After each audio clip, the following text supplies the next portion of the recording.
আসসালামু আলাইকুম ওয়ারহমতুল্লাহি ওয়াবারকাতু। প্রিয় ভিউয়ার্স, কেমন আছেন? আশা করি ভালো আছেন।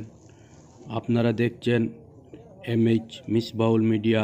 আমি সঙ্গে আছি মিসবাউল হক লস্কর। আজ আপনাদেরকে দেখিয়ে দিয়েছি আল জামিয়া সকালাপার মাদ্রাসার 22তম বার্ষিক ওয়াজ ও দস্তারবন্দি সভা। উক্ত সভায় প্রধান অতিথি হিসাবে উপস্থিত ছিলেন আওলাদে রসুল হজরত মৌলানা সৈয়দ হাসান আসজদ মদনী সাহেব, দেড়বন্দ, ইউপি। তাই উক্ত সভায় এসে তিনি ওয়াজ ফরমাইয়েছেন, খুবই গুরুত্বপূর্ণভাবে আলোচনা করেছেন। তাই আপনাদের কাছে অনুরোধ, আপনারা সম্পূর্ণ বয়ানটি শোনার জন্য। আর যদি আপনারা এই চ্যানেলের নতুন হয়ে থাকেন তাহলে আমার এই চ্যানেলটিকে সাবস্ক্রাইব করুন এবং পাশে থাকা বেল আইকনটি বাজিয়ে রাখুন। যখন আমরা নতুন নতুন ভিডিও আপলোড করব তখন সঙ্গে সঙ্গে আপনারা নোটিফিকেশনের মাধ্যমে পেয়ে যাবেন। তাই আপনাদেরকে বর্তমানে দেখিয়ে দিচ্ছি 22তম বাৎসরিক ওয়াজ মহফিল ও দস্তারবন্দি সভা আল জামিয়া সকালাপার মাদ্রাসার। প্রধান অতিথি হিসাবে ইতিমধ্যেই স্টেজে এসে উপস্থিত হয়েছেন হজরত আওলাদে রসুল সৈয়দ হাসান আসজদ মদনী সাহেব। তাই আপনারা সম্পূর্ণ বয়ানটি স্কিপ না করে দেখার অনুরোধ জানাচ্ছি এবং ভিডিওটি দেখে আপনাদের কেমন হলো আপনারা কমেন্টের মাধ্যমে আমাদেরকে জানিয়ে দিতে পারেন এবং ভিডিওটি বেশি বেশি করে শেয়ার করবেন। কারণ এই সমস্ত ইসলামিক বড় বড় মহফিলের প্রোগ্রাম আমরা প্রায় সব সময় আপলোড দিয়ে থাকি।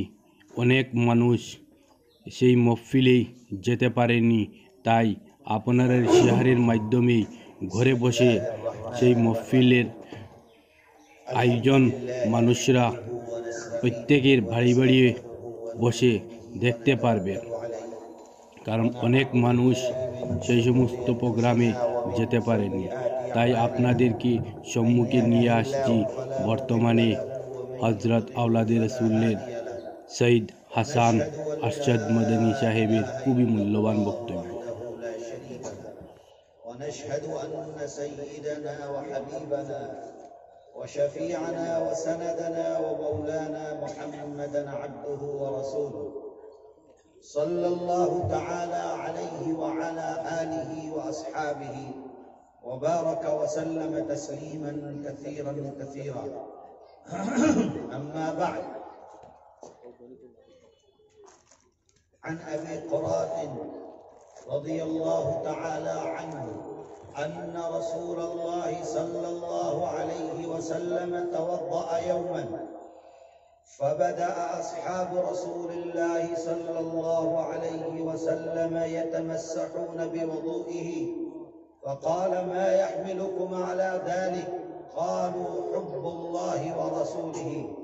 فقال: من سره أن يحب الله ورسوله، أو قال: من سره أن يحبه الله ورسوله فليصدق حديثه إذا حدث وليؤدي أمانته إذا اؤتمن وليحسن جوار من جاوره، أو كما قال عليه الصلاة والسلام. صدق الله ومولانا العلي العظيم، ونحن على ذلك لمن الشاهدين والشاكرين، والحمد لله رب العالمين. صدر محترم، علماء اکرام، مدرسے کے ذمہ داران، خاص طور پر رفیق محترم مولانا حسین صاحب دامت برکاتہم، جمعیت علماء حیلہ کندی اور جمعیت علماء کریم گنج کے ذمہ داران، اس مدرسے کے جلسے میں موجود محترم بزرگوں، بھائیوں، دوستوں اور عزیز طلبہ، آج پہلی مرتبہ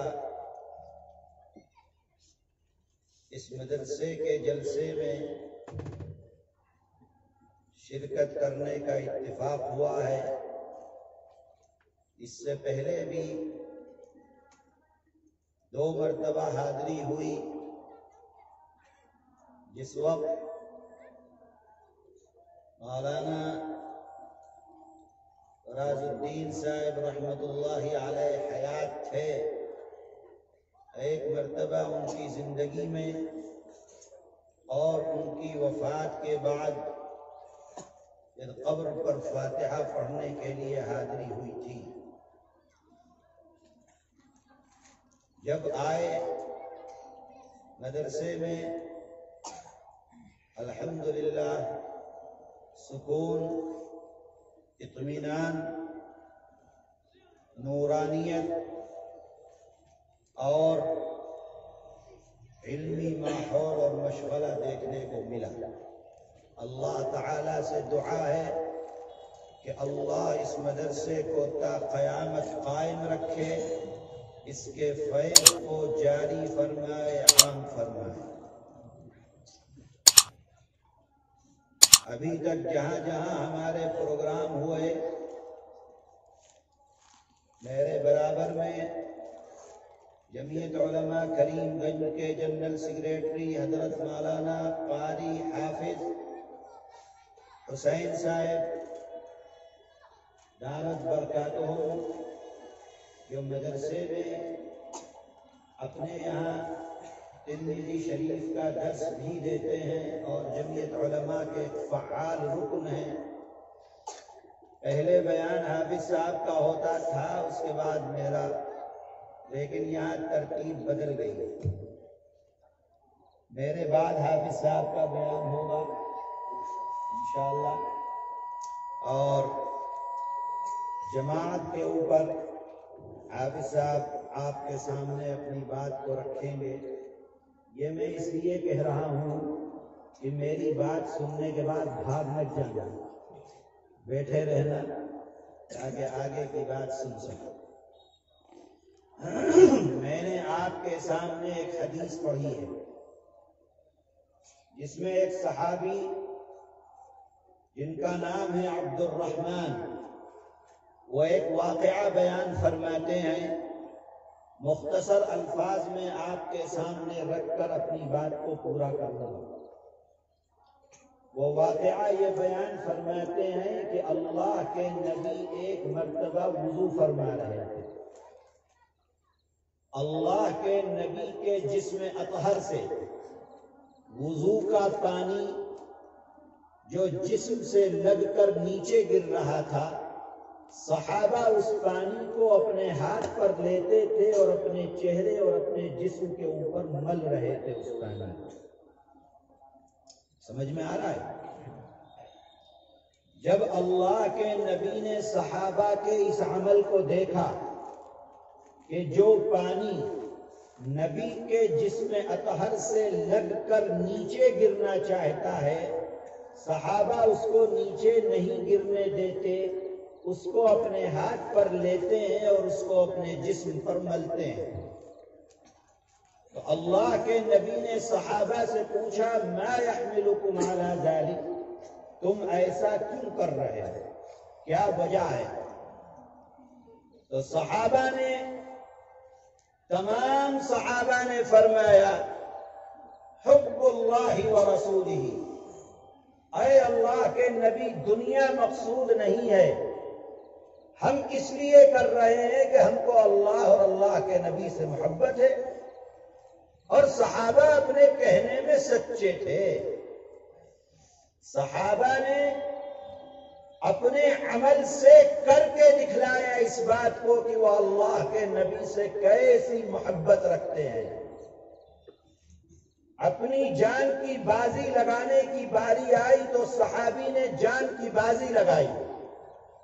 مال و دولت قربان کرنے کا وقت آیا تو مال و دولت قربان کیا، اولاد قربان کرنے کی ضرورت پڑی تو صحابہ نے اپنی اولادوں کو قربان کیا، گھر اور باڑی چھوڑنے کی ضرورت ہوئی تو ہجرت کر کے مکے کو چھوڑ کر پہلے حبشہ چلے گئے اور حبشہ سے پھر مدینہ منورہ آ گئے، زمین چھوڑی، جائیدادیں چھوڑی، مکان چھوڑے، اپنا شہر چھوڑا، اپنے بچوں کو یتیم کیا، اپنے بچوں کو قربان کیا، اپنے مال و دولت کو ختم کیا۔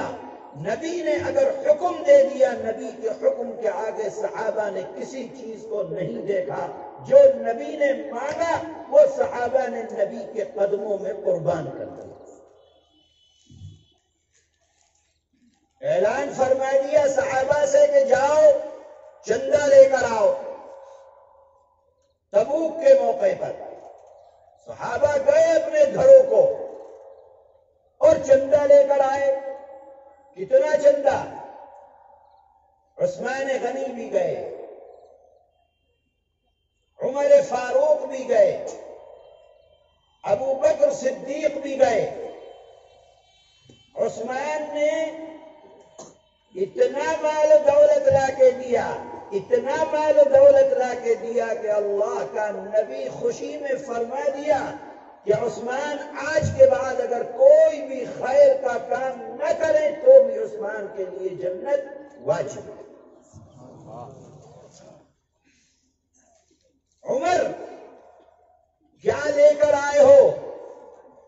اے اللہ کے نبی، آپ نے حکم فرمایا لانے کے لیے۔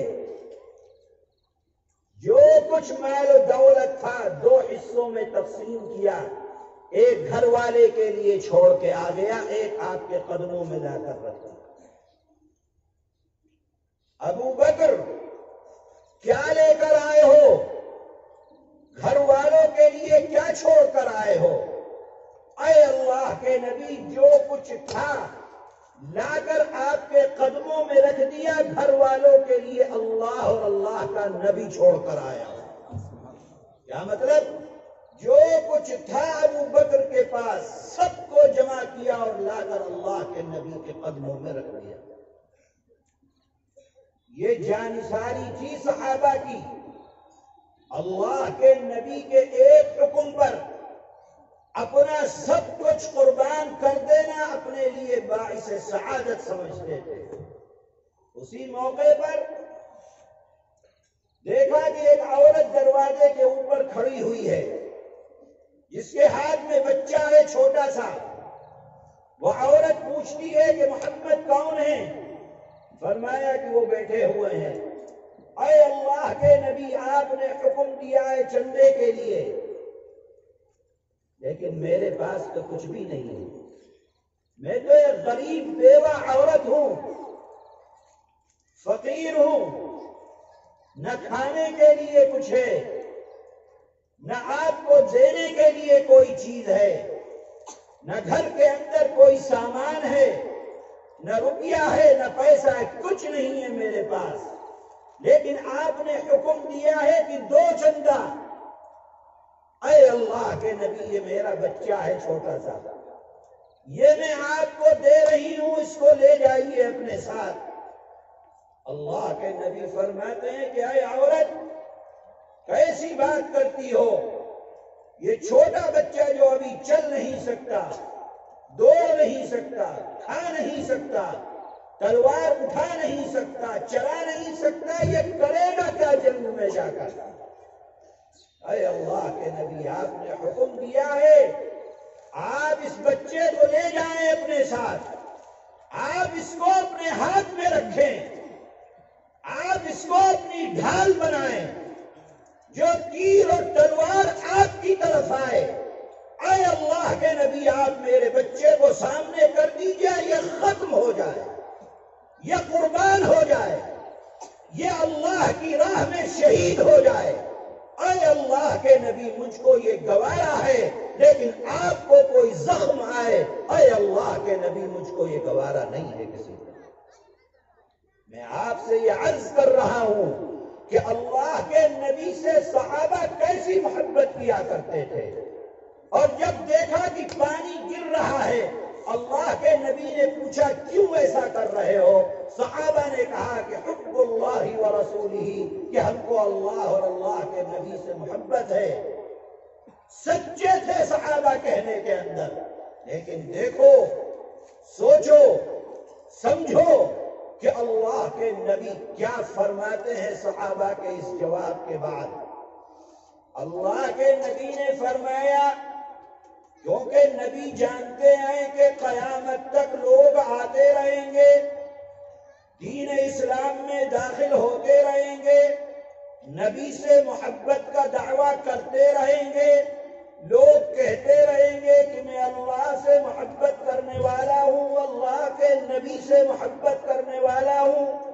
اللہ کا نبی جانتا ہے کہ قیامت تک لوگ آئیں گے، دعویٰ کریں گے۔ نبی نے ایک پیمانہ بتلا دیا، دیکھو اگر زندگی دنیا کے اندر اس طریقے پر گزر رہی ہے تو سمجھنا کہ اللہ اور اللہ کے نبی سے محبت کرنے والا ہے، اور اگر زندگی ایسی نہیں گزر رہی ہے، لاکھ کہتا رہے، صبح و شام تسبیح پڑھتا رہے اللہ اور اللہ کے نبی سے محبت کی، لیکن اگر زندگی ان تین چیزوں سے خالی ہے تو اللہ اور اللہ کے نبی سے محبت کرنے والا نہیں ہے وہ شخص۔ کون سی تین چیزیں فرمائی؟ سب سے پہلے فرمایا فَلْيَصْدُقْ حَدِيثَهُ إِذَا حَدَّثَ، جو یہ کہتا ہے کہ مجھ کو اللہ اور اللہ کے نبی سے محبت ہے، جو یہ چاہتا ہے کہ اللہ اور اللہ کا نبی اس بندے سے محبت کرے، تو دیکھو فَلْيَصْدُقْ حَدِيثَهُ إِذَا حَدَّثَ، کہ وہ سچ بولتا ہے یا جھوٹ بولتا ہے۔ جب بولے سچ بولے، اگر سچ بولتا ہے، سچ کا ساتھ دیتا ہے، سچ بول کر اپنی زندگی کو گزارتا ہے، سچی گواہی دیتا ہے، جھوٹ نہیں بولتا، دھوکہ نہیں دیتا، دغا نہیں دیتا، جھوٹ بول کر کاروبار نہیں کرتا، بزنس جھوٹ بول کر نہیں کرتا، لوگوں کے ساتھ معاملات جھوٹ بول کر نہیں کرتا، اگر سچ بولتا ہے، نقصان ہوتا ہے، بڑے سے بڑا نقصان اٹھا لیتا ہے، لیکن جھوٹ نہیں بولتا ہے، تو وہ شخص اللہ اور اللہ کے نبی سے محبت کرنے والا ہے۔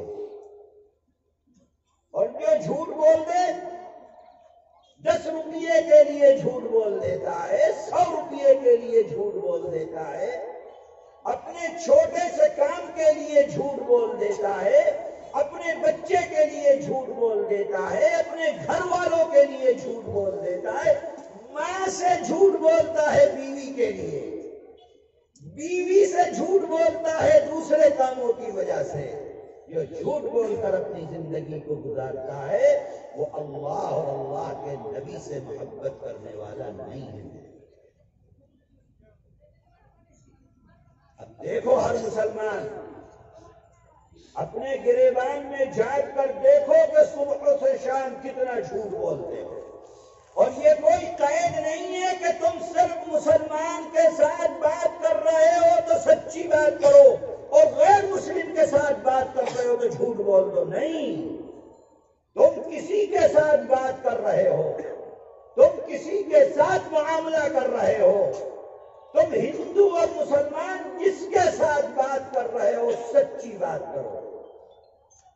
ہندو مسلمان جس کے ساتھ تجارت کر رہے ہو سچ بول کر تجارت کرو، سچ بول کر اپنی بزنس کرو، سچ بول کر اپنا مال بیچو، جھوٹ بول کر بیچتے ہو، اللہ اور اللہ کے نبی سے محبت کرنے والے نہیں ہو میرے بھائی۔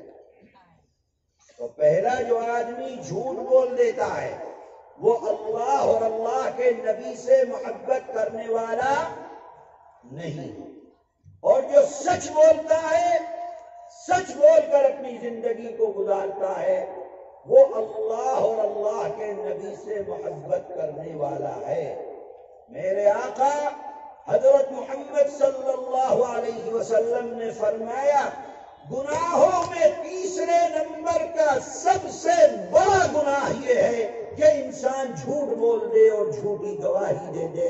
یہ گناہوں میں تیسرے نمبر کا سب سے بڑا گناہ. اور مسلمان تو جھوٹ ایسے بولتا ہے جیسے جھوٹ بولنا کوئی گناہ کا کام ہی نہیں ہے، جھوٹ بولنا کوئی عیب نہیں ہے. میرے بھائیوں، مسلمانوں، ایمان والوں، آج تم نے ایمان کا تماشا بنا دیا ساری دنیا کے اندر.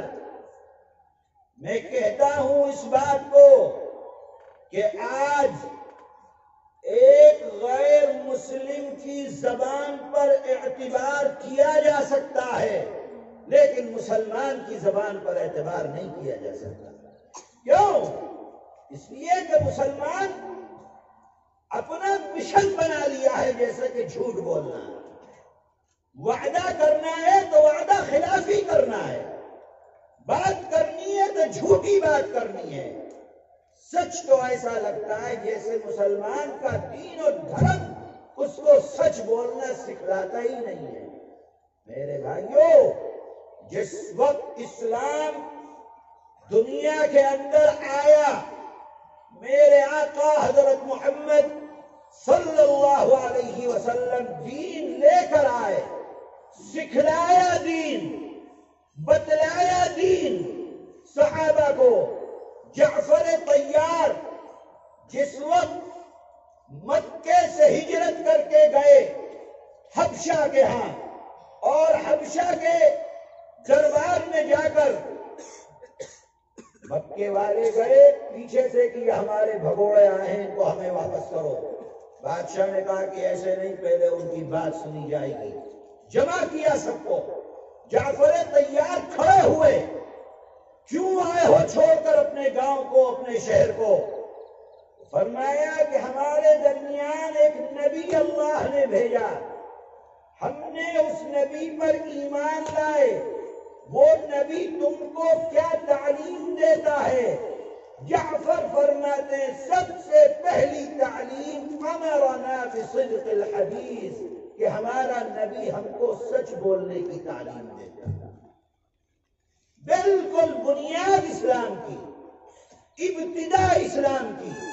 ابھی اسلام شروع ہوا ہے، ابھی اللہ کا نبی آیا ہے، ابھی وہ دن چل رہے ہیں جس دن میں روز قتل و غارت گری ہو رہی ہے. مسلمانوں کو پریشان کیا جا رہا ہے، نظر بند کیا جا رہا ہے، مسجدوں میں آنے کی اجازت نہیں دی جا رہی ہے، کھانے کا محتاج کیا جا رہا ہے. وہاں کون سی تعلیم ان کو مل رہی ہے؟ امرنا بصدق الحدیث، کہ میرا نبی ہم کو حکم دیتا ہے کہ تم سچ بولو. اور مسلمانوں تم کیا بول رہے ہو؟ ہماری زندگی کیسے گزر رہی ہے یہ سوچنے کی بات ہے. اس لیے اپنی زندگی کو اگر جھوٹ بول کر گزار رہے ہو تو جھوٹ بولنا بند کر دو. ارے بھائی جھوٹ بول کے کیا حاصل ہوگا؟ 1000 روپیہ، 2000، 5000، 10,000، اس سے زیادہ کا نفع نہیں ہو سکتا. اور سچ بولو گے تو کیا ملے گا؟ اللہ اور اللہ کے نبی کی محبت ملے گی. کل قیامت کے دن جاؤ گے تو نبی دور سے دیکھ کر فرشتوں کو کہیں گے وہ بندہ ہے لاؤ میرے پاس، اس لیے کہ دنیا کے اندر اس نے سچ بول کر اپنا نقصان اٹھایا تھا، میں اس سے محبت کرتا ہوں. کیوں؟ اس لیے کہ یہ دنیا کے اندر سچ بولا کرتا. میرے بھائیوں، اللہ کے نبی فرماتے ہیں صحابہ سے کہ اے میرے صحابہ، یہ جو تم پانی لے کر اپنے جسم پر مل رہے ہو اور یہ کہتے ہو کہ ہم اللہ اور اللہ کے نبی سے محبت کرنے والے ہیں، صرف اس سے محبت ثابت نہیں ہوتی ہے. 3 کام کرنے پڑیں گے. پہلا کام سچ بولنا ہوگا. پہلا کام، ارے یار ابھی تو کھانے میں بہت دیر ہے، بھوک لگنے لگی، زور سے بولو. سچ بولنا ہوگا. دوسرا کام وَلِيُؤَدِّ أَمَانَتَهُ إِذَا اؤْتُمِنَ، اور جس کی امانت تمہارے پاس ہو اس کی امانت کو ادا کرنا ہو. ایسی سستی محبت نہیں ہے کہ بیٹھ کر کہتے رہو کہ ہم کو اللہ اور اللہ کے نبی سے محبت ہے، اور بھائی کا مال بھی کھا لو، بہن کا مال بھی کھا لو، رشتے داروں کا مال بھی کھا لو، کسی کا روپیہ اور پیسہ ملا وہ بھی ہڑپ کر جاؤ، اور اس کے بعد دن اور رات تسبیح پڑھتے رہو، اللہ اللہ اللہ اللہ کرتے رہو، میرے بھائی محبت نہیں ملنے والی۔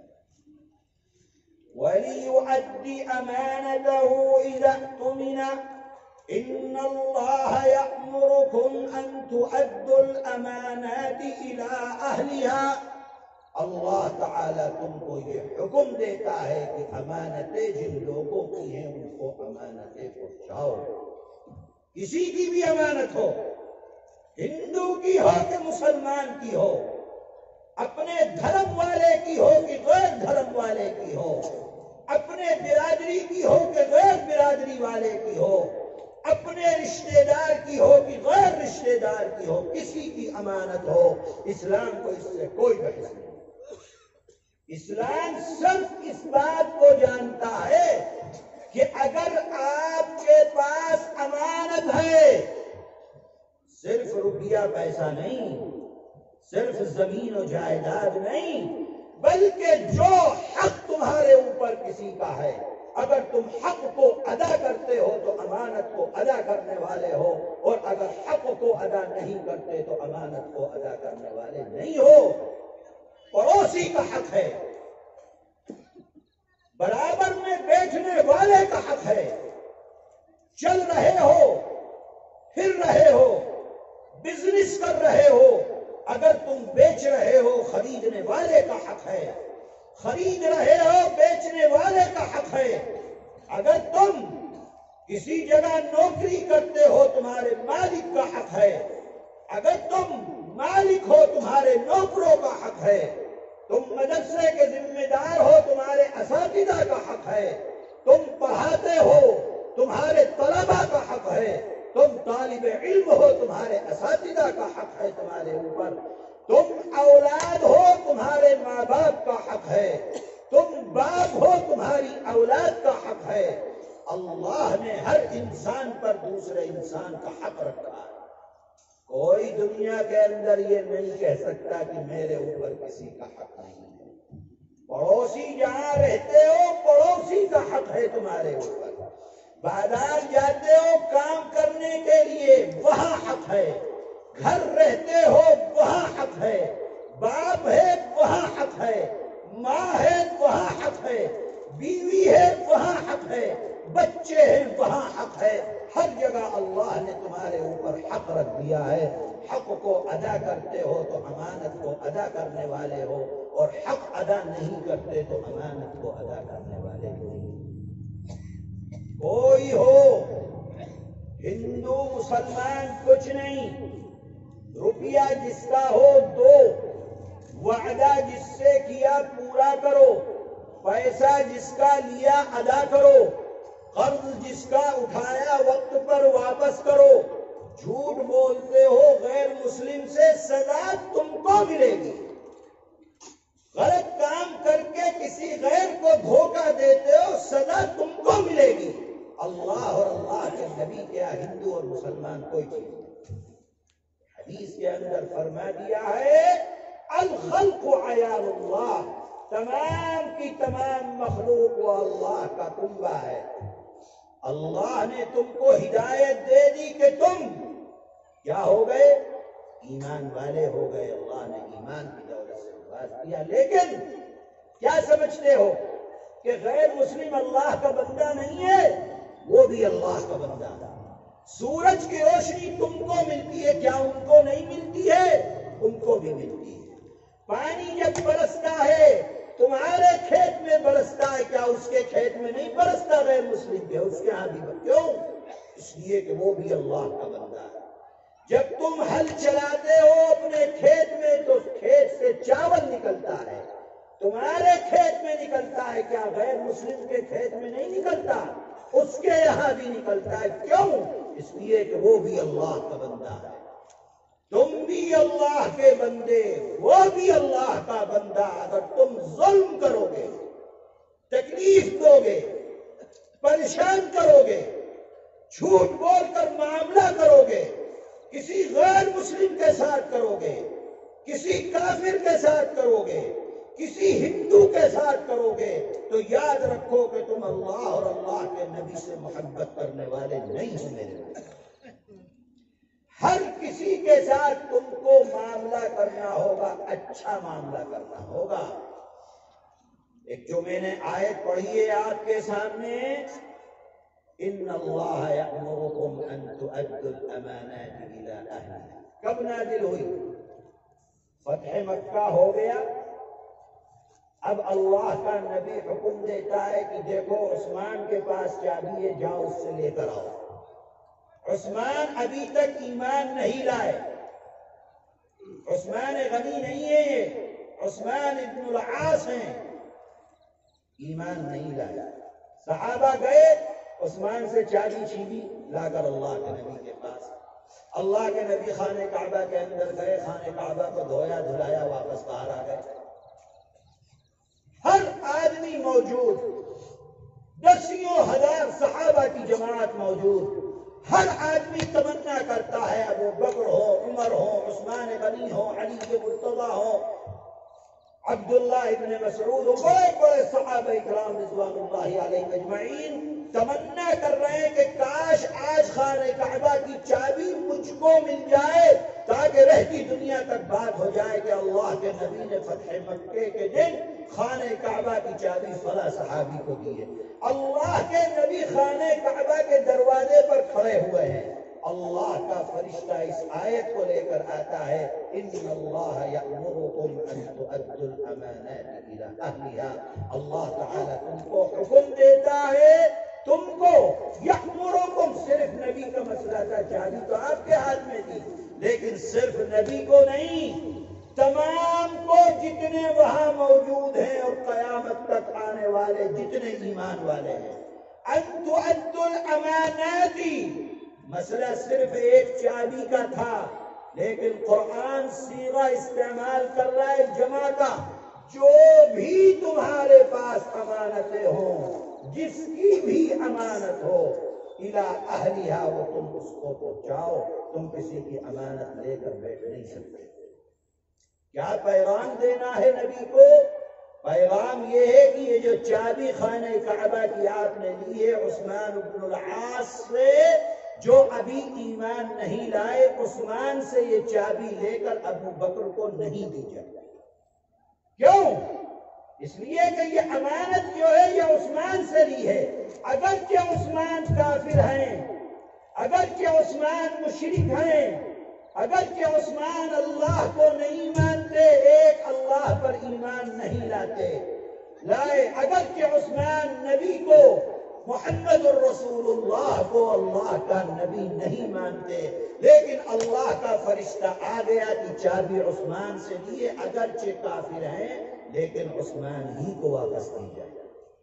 اللہ کے نبی نے عثمان بن العاص کو بلایا اور چابی دی اور فرمایا دیکھو قیامت تک اب یہ چابی تمہارے پاس رہے گی، تم میرے دھرم میں آؤ کہ نہ آؤ اس سے کوئی بحث نہیں۔ یہ ہے آپ کا مذہب، یہ ہے آپ کا دین، یہ ہے آپ کے نبی کا پیغام، یہ ہے آپ کے نبی کا کردار، وہ دین و اسلام جس دین و اسلام کو دیکھ کر دنیا کے اندر یہ دین پھیلا ہے۔ کیا سمجھتے ہو ایسے ہی پھیل گیا؟ کیسے دنیا کے اندر دین پھیلا ہے؟ مسلمانوں کی چیزوں کو دیکھ کر، اعمال کو دیکھ کر، زبان کو دیکھ کر، معاملات کو دیکھ کر۔ آج تو کوئی مسلمان کو دیکھے تو دور بھاگ جاتا ہے، یہ تو جھوٹا آدمی ہے ایک نمبر کا، اس کے ساتھ کون معاملہ کرتا ہے؟ حضرت مدنی رحمت اللہ علیہ، دادا رحمت اللہ علیہ جیل میں تھے، اور جیل کے اندر ایک غیر مسلم پنڈت رہتا تھا آپ کے ساتھ، وہ بھی قید تھا۔ وہ کہتا تھا کہ مولانا حسین احمد مدنی میں جو خوبیاں ہیں وہ ان کی ذاتی خوبیاں ہیں، اسلام کی خوبیاں نہیں ہیں۔ وہ اگر تم مولانا حسین احمد مدنی جیسا کردار والا، اخلاق والا، مولانا مدنی جیسے سچا انسان پوری دنیا میں کوئی دوسرا مجھ کو دکھلا دو تو میں دین کے اندر دھرم میں داخل ہو جاؤں گا، کیونکہ مسلمان کی تو ایسا لگتا ہے جیسے دین دھرم کچھ رہ نہیں گیا، بس دنیا ہے، حلال ملے تو دنیا، حرام ملے تو دنیا، مار کر ملے تو دنیا، گالی دے کر ملے تو دنیا، کسی کو نقصان پہنچا کر ملے تو دنیا، جیسے بھی ملے بس دنیا ملنی چاہیے۔ اس سے کوئی بحث نہیں ہے کہ اللہ اور اللہ کا نبی راضی ہوتا ہے یا اللہ اور اللہ کے نبی ناراض ہوتا ہے۔ میرے بھائی یہ کوئی زندگی نہیں ہے، میرے بھائیو یہ تو جانور کی زندگی ہے، کبھی یہاں کھا لیا، کبھی وہاں کھا لیا، کبھی وہاں کھا لیا، کبھی وہاں کھا لیا، یہ انسان کی اور خاص طور پر مسلمان کی، ایمان والے کی یہ زندگی نہیں ہے۔ فرماتے ہیں کہ اگر تم اللہ اور اللہ کے نبی سے محبت کرنے والے بننا چاہتے ہو تو امانت کو ادا کرو۔ کس کی امانت؟ مسلمان کی نہیں، جس کی بھی امانت ہو، ہندو کی ہو تو ادا کرو، مسلمان کی ہو تو ادا کرو۔ آج سب سے بڑا مسئلہ ڈی ووٹر لسٹ کے سلسلے میں آسام کے اندر آیا، اور ان آسام کے لوگوں میں خاص طور پر مہیلاؤں کے لیے آیا، اس لیے کہ مہیلا شادی کر کے دوسرے گاؤں چلی گئی، اب وہاں پر نہ کاغذ ہے، نہ پتر ہے، نہ کوئی چیز ہے، شادی کا رجسٹریشن بھی نہیں ہے۔ کیوں آیا مسئلہ؟ اس لیے آیا کیونکہ باپ نے اپنی جائیداد میں اپنی بیٹی کو وارث نہیں بنایا۔ کیوں آیا مسئلہ؟ اس لیے کہ بھائیوں نے جب باپ مرا جائیداد آپس میں تقسیم کر لی، بہن کو حصہ نہیں دیا۔ اگر تم بہن کو حصہ دیتے، اگر باپ اپنی جائیداد میں بیٹی کا حق لکھ کر جاتا، کاغذ میں اس کا نام ہوتا، دنیا کی کوئی طاقت اس کو ڈی ووٹر لسٹ کے اندر نہیں ڈال سکتی۔ کیوں ہوا یہ؟ اس لیے کہ آپ نے مذہب اسلام کے اوپر عمل نہیں کیا، اس لیے کہ آپ نے امانت کے اندر خیانت کی ہے، اس لیے کہ آپ نے اللہ اور اللہ کے نبی کی نافرمانی کی ہے، اس لیے یہ مصیبت آئی ہے۔ میرے بھائیوں، امانت کو ادا کرو، اللہ اور اللہ کے نبی کے محبوب بن جاؤ۔ فرمایا کہ صرف پانی مل لینے سے محبت ثابت نہیں ہوتی، کیا کرنا ہوگا؟ سب سے پہلا کام سچ بولنا ہوگا، دوسرا کام امانت کو ادا کرنا ہوگا، اور تیسرا کام فرمایا وَلْيُحْسِنْ جَوَارَ مَنْ جَاوَرَهُ، اپنے پڑوسی کے ساتھ اچھا معاملہ کرو، بھلا معاملہ کرو۔ اگر پڑوسی کے ساتھ بھلا معاملہ کرتے ہو تو اللہ اور اللہ کے نبی سے محبت کرنے والے ہو، اور اگر پڑوسی کے ساتھ بھلا معاملہ نہیں کرتے تو اللہ اور اللہ کے نبی کے ساتھ محبت کرنے والے نہیں۔ تمہارے پاس روپیہ ہے، پیسہ ہے، دولت ہے، تمہارے گھر میں کھانا بنتا ہے، اچھا کھانا کھاتے ہو، لوکل مرغی بھی کھاتے ہو، گرو کا ماس بھی کھاتے ہو، مچھی بھی کھاتے ہو، اور بھی جو اللہ نے دیا ہے تم کھاتے ہو، اور تمہارے برابر میں پڑوسی ہے غیر مسلم، ہندو ہے، دلت ہے، آدیواسی ہے، اس کے بچے رات کو بھوکے سو جاتے ہیں، اللہ کا نبی قسم کھا کر کہتا ہے کہ تم مسلمان مومن نہیں ہو سکتے۔ واللہ لا یؤمن، واللہ لا یؤمن، واللہ لا یؤمن۔ پڑوسی تکلیف میں ہو تمہارے، اللہ کا نبی 3 مرتبہ قسم کھا کے کہتا ہے کہ تم مومن نہیں ہو۔ کون پڑوسی؟ ایمان والا؟ کوئی ضروری نہیں، ہندو ہو، آدیواسی ہو، دلت ہو، بھنگی ہو، نالی صاف کرنے والا ہو، کوڑا اٹھانے والا، کوئی ہو، اسلام کو اس سے کوئی مطلب، کوئی بحث نہیں ہے۔ اگر وہ تمہارا پڑوسی ہے، تمہارے اوپر حق ہے کہ تم اس کی ذمہ داری کو ادا کرو، اس کے بچے بھوکے نہ سوئیں، یہ تمہارے اوپر ذمہ داری ہے۔ عید بقرعید میں کپڑا اپنے بچوں کا بناؤ، اور تمہارے پڑوسی کے بچے پرانے کپڑے کے اندر زندگی گزارے، یاد رکھنا کہ تم ایمان والے نہیں ہو میرے بھائی، تم اللہ اور اللہ کے نبی سے محبت کرنے والے نہیں ہو میرے بھائی۔ کیا فرماتے ہیں؟ اگر تم کو اللہ نے دولت دی ہے، پڑوسی کا حق ہے، اذا استقرضت اقرضته، وہ تجھ سے قرض مانگتا ہے اس کو قرض دے۔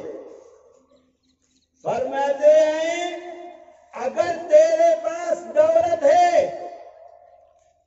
اور تو اپنا مکان بنانا چاہتا ہے، لا ترفع جدار فوق جداری، کیا فرمایا کہ اتنی اونچی دیوار مت بنانا کہ تیرا پڑوسی جو کمزور ہے، ضعیف ہے، غریب ہے، اس کے گھر کے اندر اندھیرا ہو جائے، روشنی نہ جائے، پانی نہ جائے، اور تو اس طریقے سے اپنی حویلی بنا لے کہ تیرا پڑوسی تکلیف میں ہو۔ اگر تو نے ایسا کیا تو تو اللہ اور اللہ کے نبی سے محبت کرنے والا نہیں ہے۔ میرے بھائیوں، یہ حق ہے تمہارے اوپر، تمہارے پڑوسی، تم حق ادا کرو گے تو کیا ہوگا؟ اللہ اور اللہ کے نبی سے محبت ملے گی، اللہ اور اللہ کے نبی تم سے محبت کرنے والے ہوں گے۔ اور اگر حق ادا نہیں کرو گے تو پھر کہتے رہو صبح سے شام تک، رات اور دن کہتے رہو کہ اللہ اور اللہ کے نبی سے محبت ہے، جھوٹ بولنے والے ہو، سچے نہیں ہو، اس لیے کہ میرے آقا حضرت محمد صلی اللہ علیہ وسلم نے فرمایا۔ اور میرے بھائیوں، جو بات بھی کہی گئی ہے وہ ہندو اور مسلمان کا کوئی مسئلہ نہیں ہے، سچ بولو، سب کے ساتھ بولو، امانت ادا کرو، سب کی امانت ادا کرو، پڑوسی کے ساتھ اچھا معاملہ کرو، ہر پڑوسی کے ساتھ اچھا معاملہ کرو۔ یہی میرے آقا حضرت محمد صلی اللہ علیہ وسلم کا پیغام ہے، اور یہی میرے بھائی جمعیت علماء کی تعلیم ہے، جمعیت علماء کا سبق ہے کہ جہاں رہو، جس جگہ رہو، پیار و محبت کے ساتھ رہو، ایک دوسرے کا حق ادا کرتے ہوئے اپنی زندگی کو گزارو۔ ہندو اور مسلمان مت دیکھنا، دیش کے اندر رہنے والا ہر آدمی تمہارا بھائی ہے، دیش واسی جو بھی ہے وہ تمہارا بھائی ہے، اس کا خیال رکھنا تمہارے اوپر ضروری ہے، لازم ہے، فرض ہے۔ ابھی دیکھو الیکشن آنے والے ہیں تمہارے یہاں، میں بات نہیں کرتا الیکشن پر کہیں، کیونکہ ہم تو مذہبی لوگ ہیں، جمعیت علماء ہند مذہبی جماعت ہے، جو لوگ سیاست کر رہے ہیں وہ سیاسی لوگ ہیں، سیاسی جماعتیں ہیں، وہ آئیں گے، آپ سے ووٹ مانگیں گے، جھوٹ سچ کریں گے، یہ کہیں گے، وہ کہیں گے، ایسا کر کے دیں گے، ویسا کر کے دیں گے۔ 5 سال پہلے بھی وعدے کیے ہوں گے اور وہ سارے وعدے ہوا میں اڑ گئے ہوں گے، پھر ابھی آ جائیں گے پوٹلی لے کر جھوٹ کی آپ کے پاس، پھر آپ کو بہلا پھسلا کر پھر آپ سے ووٹ لے لیں گے، یہ ان کا کام ہے۔ ہم تو سیاسی لوگ نہیں ہیں میرے، ہم تو صرف آپ کو یہ پیغام دینے کے لیے آئے ہیں کہ دیکھو الیکشن آنے والے ہیں، الیکشن جیتنے کے لیے سیاسی پارٹیاں کوئی بھی ہو، چاہے بی جے پی ہو، کانگریس ہو، یو ڈی ایف، کوئی بھی ہو، لا الگ، ہمیں اس سے کوئی مطلب نہیں۔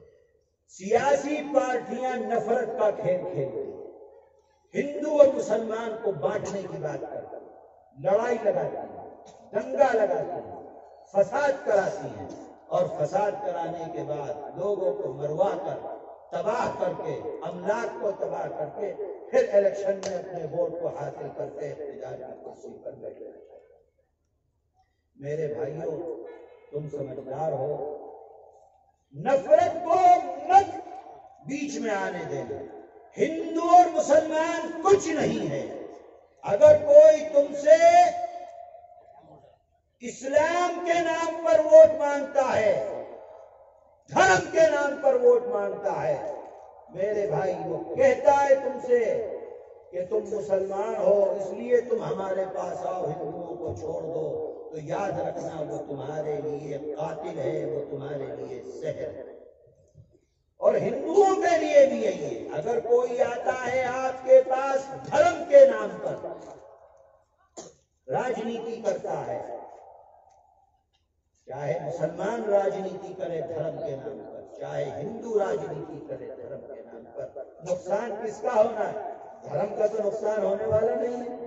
جو لوگ ہیں بیچارے وہی کٹتے ہیں، وہی مرتے ہیں، وہی پستے ہیں، انہی کی جائیدادیں تباہ ہوتی ہیں، انہی کے گھروں میں آگ لگائی جاتی ہے، انہی کے گھروں کو توڑا جاتا ہے، مارا جاتا ہے، کاٹا جاتا ہے. اس لیے میرے عزیزوں، ہم آپ سے کہتے ہیں کہ نفرت کو مت پلنے دینا، پیار و محبت کے ساتھ معاملہ کرو، ہندو اور مسلمان کی ایکتا کے ساتھ معاملہ کرو. اگر کوئی تم سے نفرت کرتا ہے، گالی دیتا ہے، جاؤ اس کے گھر پر جاؤ، بیٹھ جاؤ کہ بھئی ہم نے کیا بگاڑا ہے، کیوں تم ہم سے نفرت کرتے ہو؟ تم بھی ہندوستانی ہو، ہم بھی ہندوستانی ہیں. نہ تمہارا دھرم تم کو نفرت کی تعلیم دیتا ہے، نہ ہمارا دھرم ہم کو نفرت کی تعلیم دیتا ہے. یہ سیاسی لوگ ہیں جو نفرت کی بات کرتے ہیں. ہمیں ان سیاسی لوگوں کی بات میں آ کر اپنی زندگی کو خراب نہیں کرنا. پیار و محبت کی بات کرو، پیار و محبت ایکتا کے ساتھ آگے بڑھو. جمعیت علماء ہند کے صدر محترم حضرت مولانا سید ارشد مدنی دامت برکاتہم ہر جگہ کے اوپر فرماتے ہیں کہ اگر کہیں نفرت کی راجنیتی ہو رہی ہے اور تم بھی نفرت کرو گے تو نفرت کو نفرت سے ختم نہیں کیا جا سکتا. آگ کو آگ سے نہیں بجھایا جا سکتا ہے. آگ کو بجھانے کے لیے پانی کی ضرورت پڑتی ہے. اگر ایک طرف سے کوئی نفرت کرتا ہے تو تم پیار کی بات کرو، تم محبت کی بات کرو، تم ایکتا کی بات کرو، تم ہندو اور مسلمان کے درمیان میں جوڑ کی بات کرو، توڑ کی بات مت کرو. یہی جمعیت علماء کا پیغام ہے، یہی جمعیت علماء پورے دیش میں، پورے ملک کے اندر کرتا ہے. سیاسی لوگ کرتے رہیں اپنا کام، ہندو مسلمان کرتے رہیں، لیکن جمعیت علماء کی آواز ہے کہ ہم سیاسی لوگوں کو اپنے مشن کے اندر کامیاب نہیں ہونے دیں گے. کس مشن میں؟ جو نفرت کا مشن ہے ان کا، جو توڑنے کا مشن ہے ان کا، جو بانٹنے کا مشن ہے ان کا، جو ہندو اور مسلمان کر کے الیکشن لڑنے کا مشن ہے ان کا، جو ہندو اور مسلمان کے درمیان نفرت کو پیدا کرنے کا مشن ہے ان کا. جمعیت علماء ان کو اس مشن کے اندر کبھی بھی کامیاب نہیں ہونے دے گی. جب تک جمعیت میں طاقت ہے، جب تک جمعیت کی آواز ہے، جمعیت یہی آواز لگاتی رہے گی.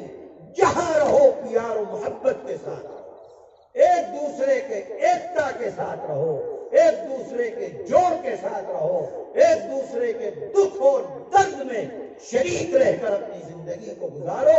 یہی جمعیت علماء کا پیغام ہے. اور میرے بھائیوں، یہی میرے آقا حضرت محمد صلی اللہ علیہ وسلم کی تعلیم ہے. آپ یاد کیجئے، ایک چھوٹا سا واقعہ سنا کے اپنی بات کو ختم کرتا ہوں. اللہ کے نبی تشریف لے جا رہے ہیں، دیکھا کہ ایک بوڑھی عورت بیٹھی ہوئی ہے سامان لے کر شہر سے باہر جانے کے لیے. اماں کہاں جا رہی ہے؟ بیٹے، مکہ شہر کے اندر ایک جادوگر آیا ہوا ہے،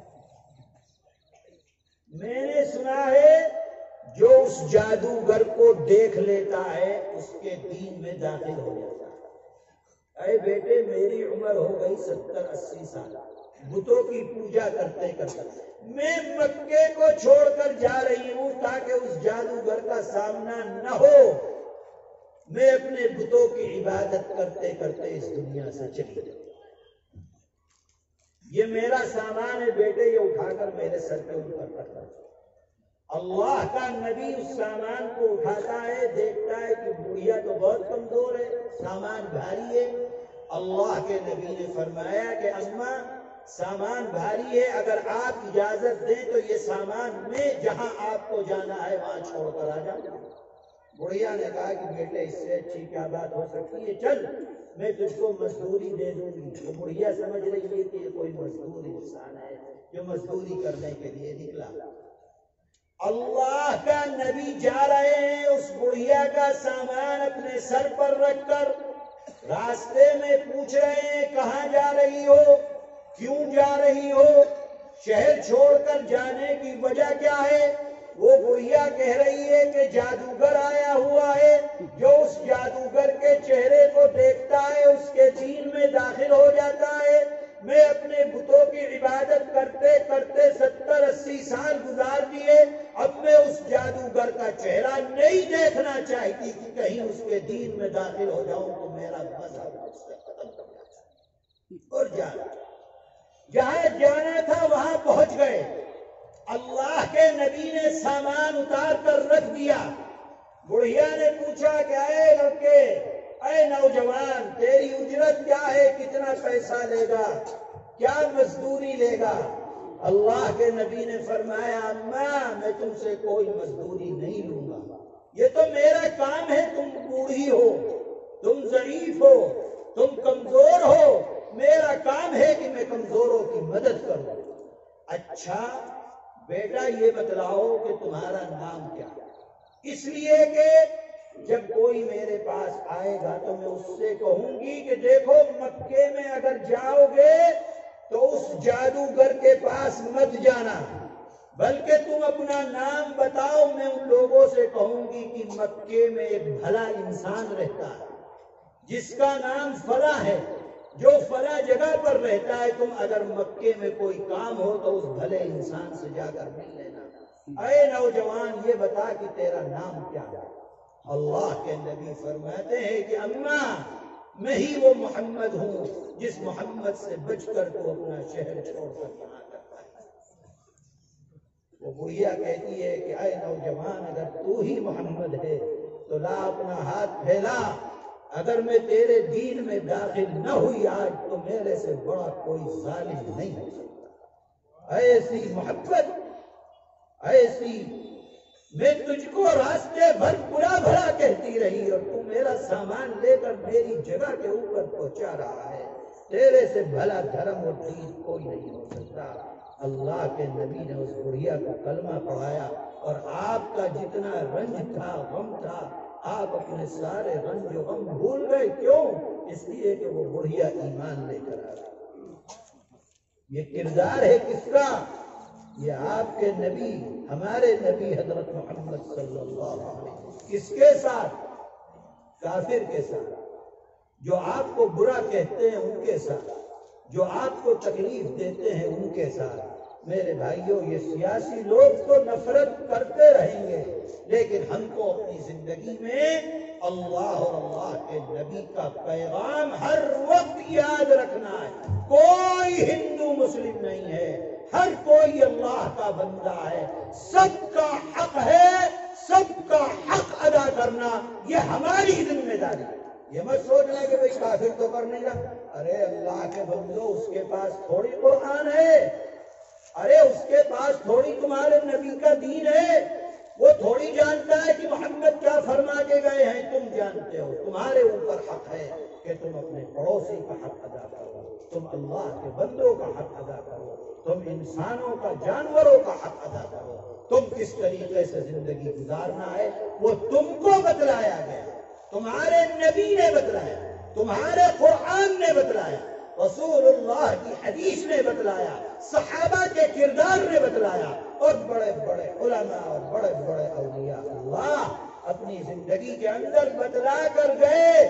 جس وقت حضرت خواجہ اجمیری رحمت اللہ علیہ اجمیر میں جا کر بیٹھے تھے، ایک فرد واحد بھی ان کا نام لینے والا نہیں تھا، بادشاہ دشمن تھا، کھانا پانی سب بند کر دیا گیا تھا، لیکن خواجہ اجمیری نے جب دین پھیلایا ہے، تعلیم دی ہے اسلام کی، اسلام دکھلایا اپنی زندگی کے اندر، جب جنازہ اٹھائے تو لاکھوں لاکھ مسلمان ہو کر وہی لوگ جو دشمن تھے مسلمان ہو کر خواجہ اجمیری کے جنازے کے اندر۔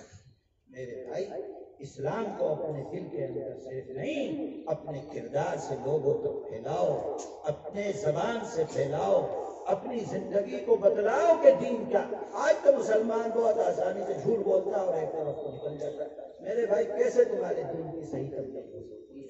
اللہ تعالی ہم تمام کو اپنی مرضیات پر چلنے کی توفیق عطا فرمائے، اس مدرسے کو خوب خوب ترقیات سے نوازے، اور یہاں پر ہم اور آپ آئے ہیں، بیٹھے ہیں، اللہ تعالی ہمارے آنے کو قبول فرمائے۔ اور میرے بھائیوں بھائی یہ مدرسے تو چندے ہی سے چلتے ہیں، کوئی سرکاری امداد تو لیتے نہیں، اور خاص طور پر یہ جو مدرسہ ہے مولانا فراز الدین صاحب والا رحمت اللہ علیہ، اور جس کے اثر ذمہ دار، ان لوگوں کو تو UDF والے بھی کچھ نہیں دیتے کہ ہمارے مخالف ہیں۔ اس لیے آپ حضرات جو بھی آیا ہے جیب میں جو کچھ لے کر آیا ہے، آپ حضرات مدرسے کے لیے امداد کرتے ہوئے جو دیں گے آپ، اللہ تعالی آپ کو اس کا بدلہ اس جہاں میں بھی عطا فرمائیں گے، آخرت میں بھی عطا فرمائیں گے۔ اللہ کا وعدہ ہے اگر ایک دو گے بدلے کے اندر کم از کم 10 ملے گا، کم سے کم 10۔ نیت جیسی ہو 70 بھی دے سکتا ہے اللہ، 700 بھی دے سکتا ہے اللہ، اور آخر میں فرما دیا کہ جتنا چاہے اتنا دے سکتا ہے اللہ، کوئی لمٹ نہیں ہے، انلمیٹڈ پلان ہے اللہ کا۔ تو خرچ کرو اللہ کی راہ، شرط کیا ہے؟ اللہ کی راہ میں خرچ کرنا۔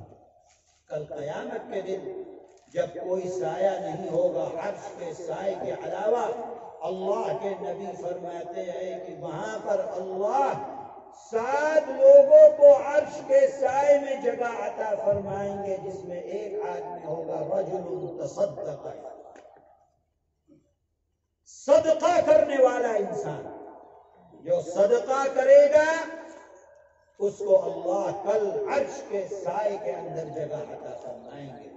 قرآن میں فرمایا ہے وَأَنفِقُوا مِمَّا جَعَلَكُمْ مُسْتَخْلَفِينَ فِيهِ، خرچ کرو اللہ کی راہ میں اس مال میں جس مال میں ہم نے تم کو اپنا خلیفہ اور نائب بنا دیا۔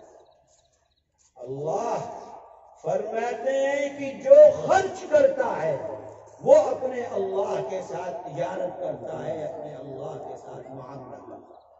تو اگر اللہ کے ساتھ تجارت کرنی ہے تو مدرسے کی امداد کرتے ہوئے جاؤ، مدرسے کے لیے صدقہ دیتے ہوئے جاؤ، زکوٰۃ دیتے ہوئے جاؤ، جو کچھ اللہ نے تم کو دیا ہے وہ مدرسے کے اندر دو، زیادہ سے زیادہ چندہ دو، جتنا دو گے اللہ تعالیٰ تم کو بدلے کے اندر اس سے کئی گنا زیادہ عطا فرمائیں گے۔ اللہ تعالیٰ ہم تمام کو اپنی مرضیات پر چلنے کی توفیق عطا فرمائے۔ وآخر دعوانا ان الحمد للہ رب العالمین، وصلی اللہ تعالی علی خیر خلقہ محمد وآلہ وصحبہ۔